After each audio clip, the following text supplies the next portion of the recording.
So the card on the bottom of the deck is the Page of Air.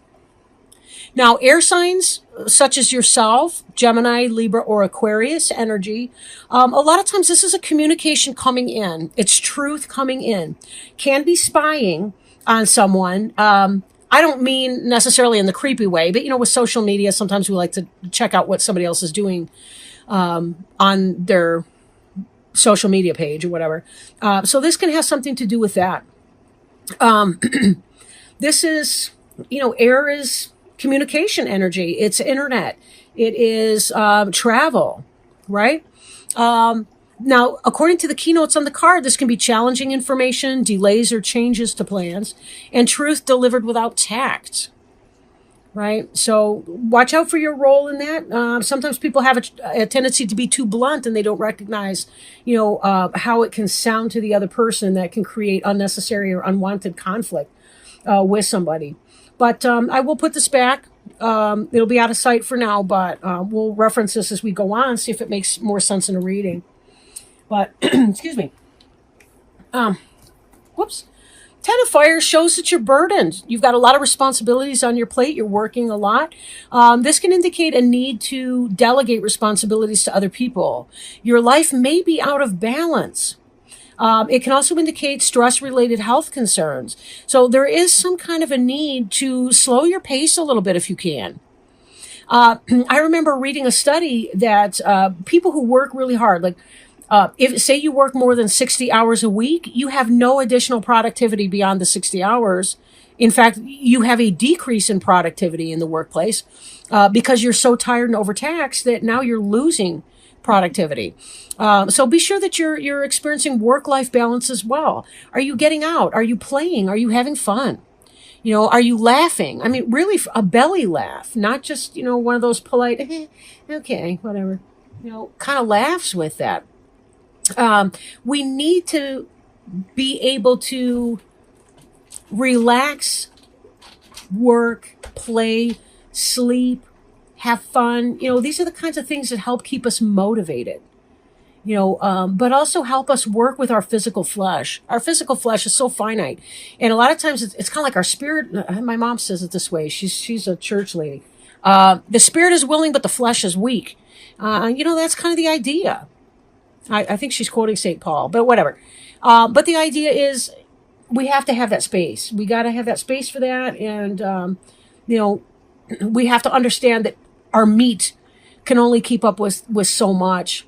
There really does come a place where we've got to be able to, excuse me, find that balance. Because our body's limited, even if our spirit or our mind may be limitless or seem that way. Now, this is crossed by Knight of Fire energy. Okay, this is fast-moving, incoming energy. Think things through very carefully because things are going to happen at a rapid pace. This can be a problem, right?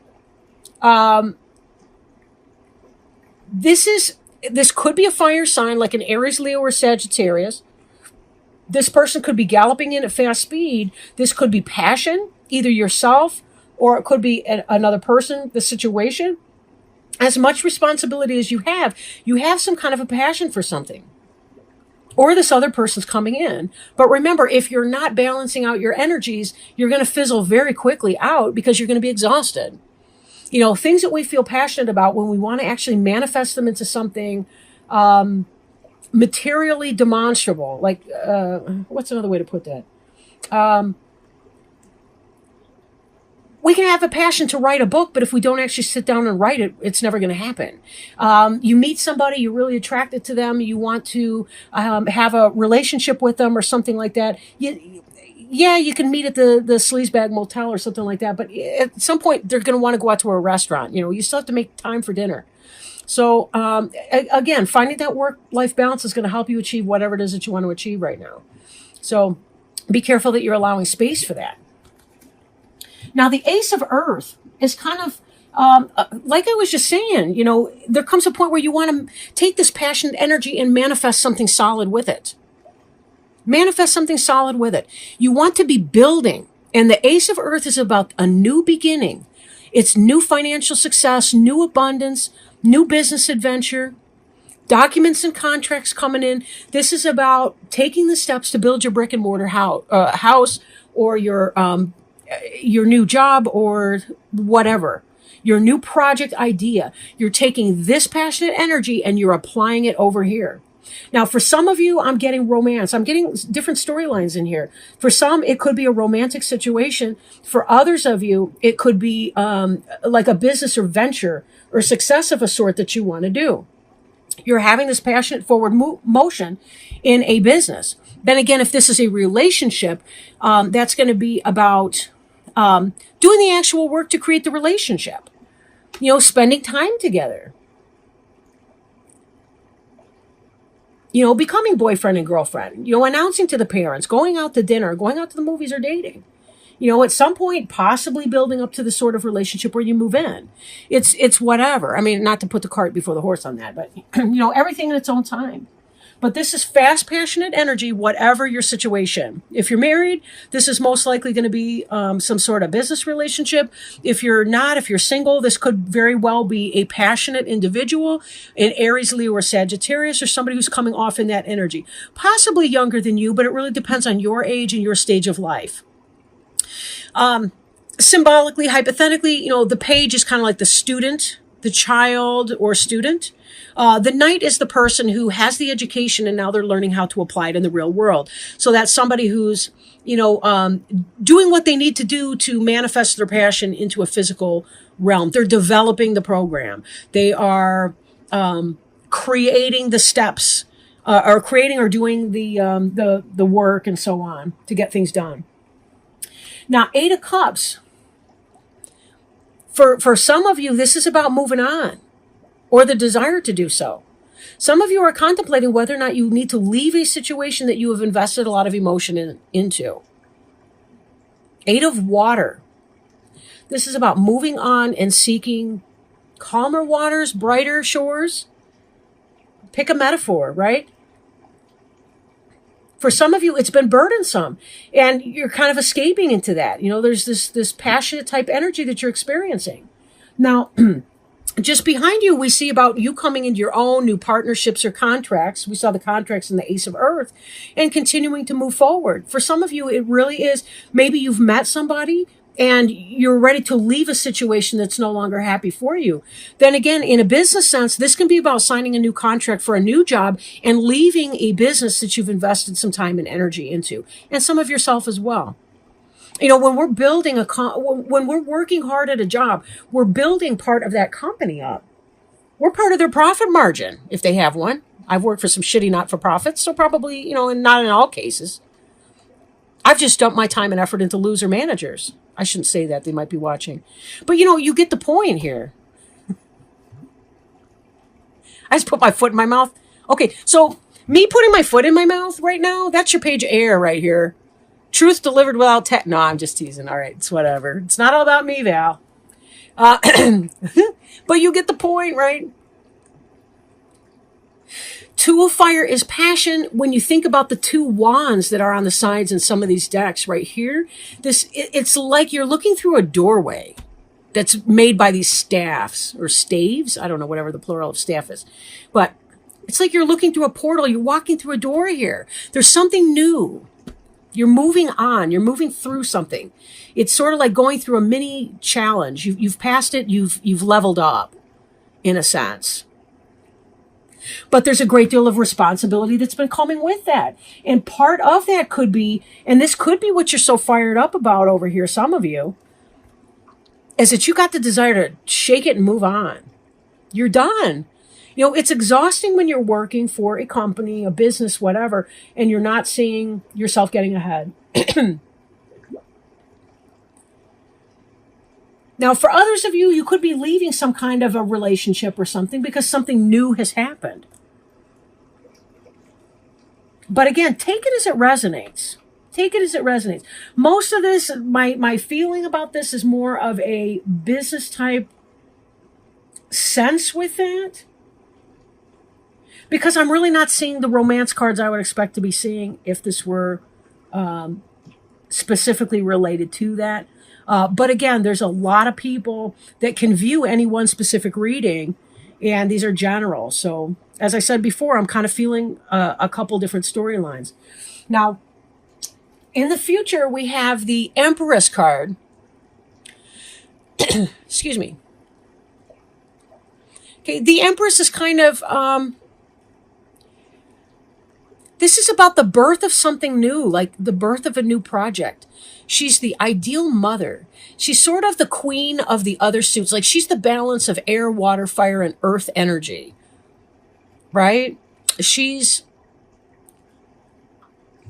very balanced. Now she is, the Empress card relates to Venus, and Venus is sort of the feminine sexuality. Mars would be the masculine energy, sexually speaking. So she's going to have to do with fertility and all the rest. Now, Venus is the planetary ruler of Virgo or Libra. So it could possibly relate to either a Virgo or Libra for you, but she's the ideal mother. Then again, this could be the reason that you're working, you're experiencing this passion. It could be this here. Now, if you're a, say, a heterosexual, a heterosexual Gemini, and you're a guy, given that we're seeing this kind of passion in here, we're seeing this sort of responsibility, we're seeing the Ace of Earth, we're seeing the Two of Fire. Be careful of unplanned pregnancy.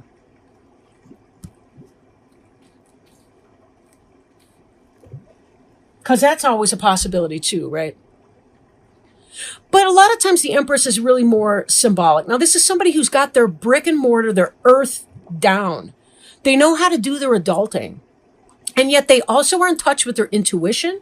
They're also highly logical. They're self-disciplined. They understand their emotions and they don't tend to be overwhelmed by them.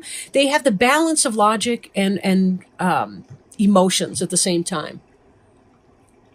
The Empress is really kind of in a good place like that. She's a very nurturing being, a quintessential feminine energy here. So this could be you or somebody near you.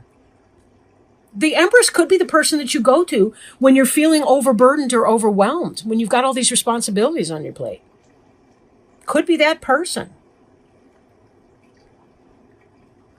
Then again, it could be that, you better be careful because somebody's going to wind up pregnant over here too. Because again, we got that Knight of Fire. And the Ace of Earth is about the beginning of something material. And a baby is a physical material manifestation of some kind of a contract or partnership that is passionate, right? That is fiery. Okay, lecture over. The card representing you right now, Gemini, is the High Priestess.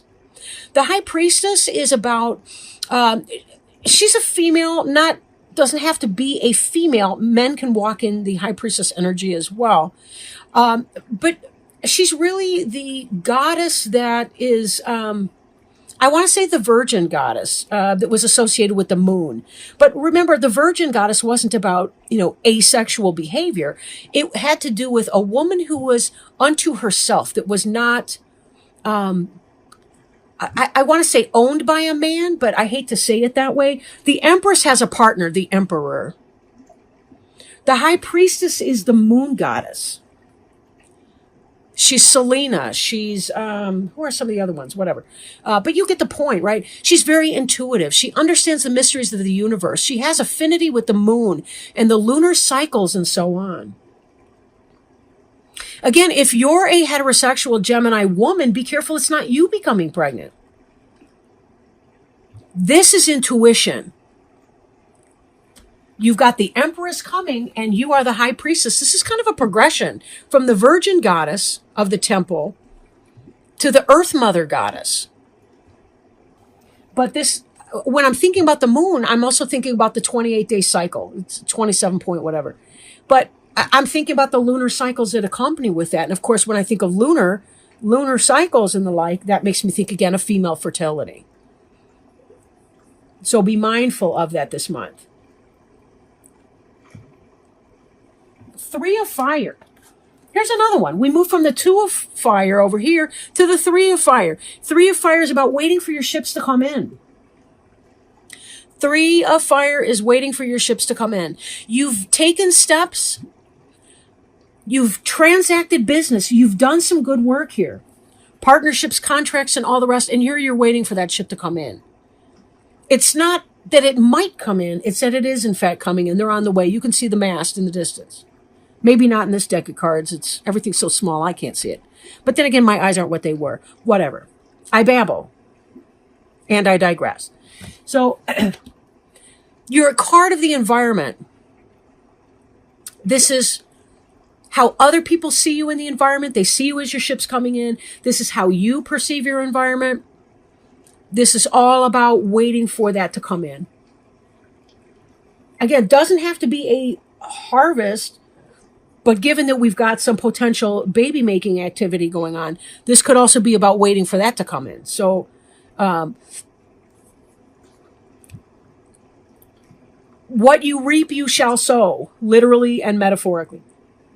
Now, hopes and fears, a false sense of entrapment, being overly focused on material things, and negative or fear-based thoughts. What is keeping you trapped, Gemini, in your mind? How are you feeling stuck and unable to move on? Like we saw this Eight of Wands. I listened to another reader who says, Eight of Cups, that ass. When she's talking about, you got some crumb bum in your life, get rid of him, her, it. Get rid of that person. You got an Eight of Cups, that ass, she says. And it's true, but sometimes we're our own worst enemy. How are we tying ourselves down? What is our addiction, literal or metaphorical addiction? What is it that we are holding on to that no longer benefits us, that we need to really get rid of? What is our fear in this? How are we keeping ourselves trapped in a burdensome situation because we're experiencing fear? Why are we grinding ourselves into the ground like that? We need to come back into this place of balance and let go. Right? What is our metaphorical baby? But, what is it that we're attached to that we don't need to be? Now this is in the hopes and fears. So it could be that you're fearing that you're going to have this issue. Then again, sometimes people focus on things and they're like, it's all the same. It won't matter anyway in the end, and this and that. And we kind of kneecap ourselves because we think negatively. We have to think the language of manifestation. If you want change to happen, if you want to feel excited, if you want to bring this passion back into your life, you got to figure out what that means for you. And is it a selfish passion that's just going to trap you? Or is it a positive passion, something that's going to help you feel motivated in your life? Where do you need to feel passion in your life? Where do you feel dead? Where are you walking through the motions or going through the motions? Then, of course, think of that Buffy song. But whatever, where are you going through the motions in your life? How do you kick yourself into gear? This Two of Earth, too much going on at once, the need to make a decision and consider a more playful approach. And didn't we talk about that in the beginning, about the need to be more playful? Or was that in my Taurus reading? But no, that was here because we had this Ten of Fire with the responsibility. Life is out of balance, stress-related health. The Two of Earth is this kind of, can you even see my hand? We're juggling from one thing to the other, trying to figure out what are we going to do next. I'm trying to make a figure eight here. It looks crazy on this film. But anyway, playfulness, making a choice, determining what it is that we want. It's not going to be that easy. Life is just not that easy. We have to make choices. We can't say, well, I'm not going to make a choice, because ultimately that becomes the choice, is when we don't decide something. And we let it all play out, and then we lose the opportunity, and then we realize, oh, well, crap. Maybe I should have done something about that. Maybe I should have done that. But by then the door's closed. It's too late to do it. Not making a choice is making a choice. There's no way to avoid that information. I do remember, it seems to me, on your last reading, the mid-November reading, there was something else that you guys, I did a 9-card spread. You guys were, there was something that was not being brought to light, something that was hidden from view, because you had the moon card dead in the center, and there was also some kind of a choice or decision that you needed to make. I wonder, what's your inauthenticity? When and why are you being inauthentic? That's part of your ego, right? And look, I'm not picking on you. I do the same damn thing. Whoops. Right? I do the same thing. We all do, because we're human. Ego is about taking care of our earthly needs, right? It's taking care of our physical material beings. Selfishness, right? Selfishness can be a bad thing, but if you're trying to find materials and resources and squirrel them away for your family, then that's not so bad, is it? Human beings, and I think Aristotle talks about this on virtue, when there's impulses and there's values and there's needs and all the rest of that, and we're really trying to find the happy medium. Let me give an example, like with bravery. We all would say, oh, bravery is a good thing. Courage is a good thing. But if you're in a war zone and you rush into enemy fire without thinking, your bravery, your courage is too much. It's too over the top. It's like you've overdosed on courage. You need to draw it back a little bit so that you can be reserved and hesitant and look around. Then again, if you don't have enough courage or bravery, you may be a coward. I like to say you'd be a normal person, but okay. But I think courage comes from being a normal person who does something anyway, even at great risk to oneself. It's that extreme, right? We can also think about other things. Example, sex. Sex is neutral. It's neutral. On the one hand, you could have, say, a committed couple having sex, and that's a wonderful thing. Then again, at the far opposite end of the extreme, you have non-consensual sex, such as rape or child abuse. So you can see how, if we don't find a balance for our sexual impulses, a balance for our courage, a balance for the things that we do, we can fall off on either side of that. So with ego, it's not exactly a bad thing in and of itself, but we have to find the balance in the middle. I have to take care of me and my needs, but not to the extent that I'm harming other people to do it. I can't kill somebody because I want their stupid peanut butter and jelly sandwich, right? It's that same idea. So how can we work with this? Understand what your ego need is, but talk yourself out of the sense of entrapment. Note that the wording on the card says a false sense of entrapment. This has to do with a mental picture that you create for yourself. How do you talk yourself in or out of anything? You are the queen and the king of ambivalence, Gemini. This 2 of Earth final outcome card, surprise. That's almost a wild card because you live there. Some of you. I don't mean to pigeonhole everyone into the same. But there's that sense of that, right? It's so hard to find that balance in there, to be able to make a decision, because it's like you want both things at the same time. Very contradictory, but you know what? That's who people are. We can love someone and hate them at the same time. They're flip sides of the same coin, but it's on the same coin, right? Speaking of coin, how do we find the balance in that? How do we release negative or fear-based thoughts so that we can self-actualize and get closer and closer to being able to make this decision? Courage, remember, is not the absence of fear. It's about action in spite of the fear. But like we saw in the example of the courage, you have to engage your mind first and think first so that you know you're not hastily rushing into enemy fire, but you have to weigh it out and figure your stratagem correctly.